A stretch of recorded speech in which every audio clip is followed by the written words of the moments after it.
so my heart is definitely racing. I don't know about anyone else's. This is the stuff nerds dream of.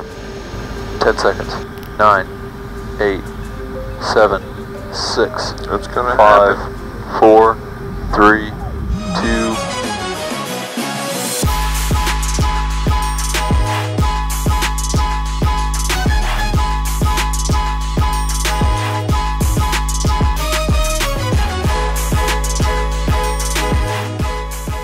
That countdown you just heard? We'll get back to that in a minute. Last episode, we saw the epic launch of ICESat-2, NASA's newest state-of-the-art ice-observing satellite.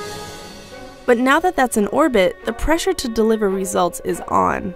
Between launch and, the first ground returns, took 17, 18 days or something like this. It's a time when you're quite nervous. 9 years ago, Dr. Torsten Marcus took over as the lead project scientist for ICESat-2 during a time when the mission needed a champion. You start fighting for a mission over, for 9 years now. So when ICESat-2 was turned on for the first time 18 days after it was launched, only then would the science team know if the whole thing had worked. And it did. First of all, it's kind of emotional, right? Being here, ICESat-2 was developing for 9-10 years. And, project scientist, you live the mission, right?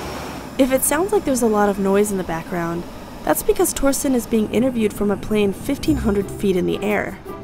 IceBridge was tasked with the job of bridging the data between the end of ICESat's mission and the beginning of ICESat-2, about a 9-year difference.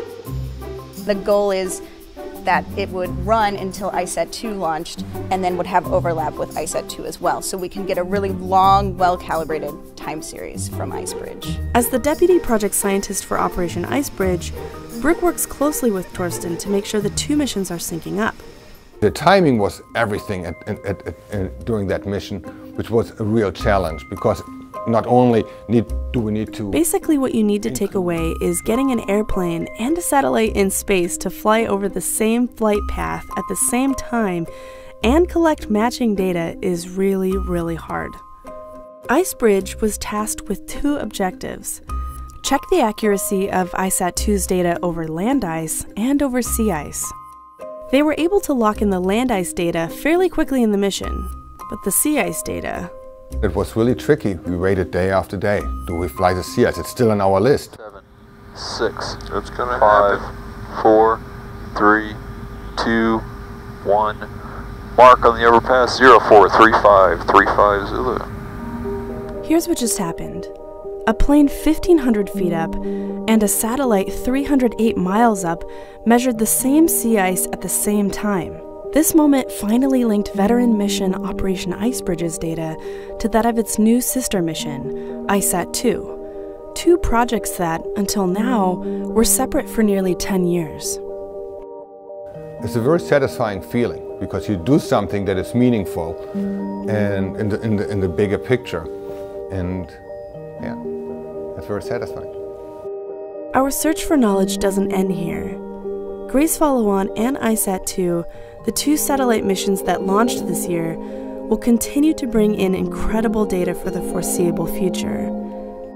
The steady drumbeat of campaigns in the field goes on, but most of all, the people who look for answers will never stop searching. And from our perspective, it's pretty clear why. What is your favorite planet in the solar system? My favorite planet is the planet Earth. What? Earth? Really? The Earth, obviously. Favorite planet in the solar system? Earth, right? We live on it. It's a really important one. Favorite planet is Earth. Right. Yeah.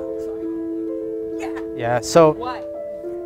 When you look out at the other planets, they're absolutely fascinating. They've got all sorts of interesting systems going on. They've got dust storms.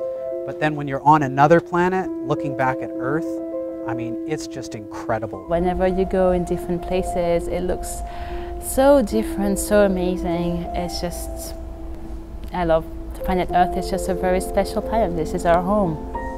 We've seen things far beyond the solar system. But even with all that, even the amazing things we've seen, one of the most amazing is the Earth itself. It's got to be Earth.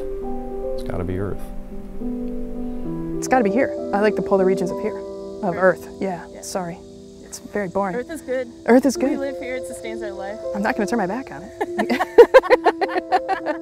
It's got water, it's got ice, it's got vegetation. I mean, it's rich with life. And so studying Earth is a very, very rewarding career. And I think if we were on any other planet, we would be trying to get to Earth as quickly as we could.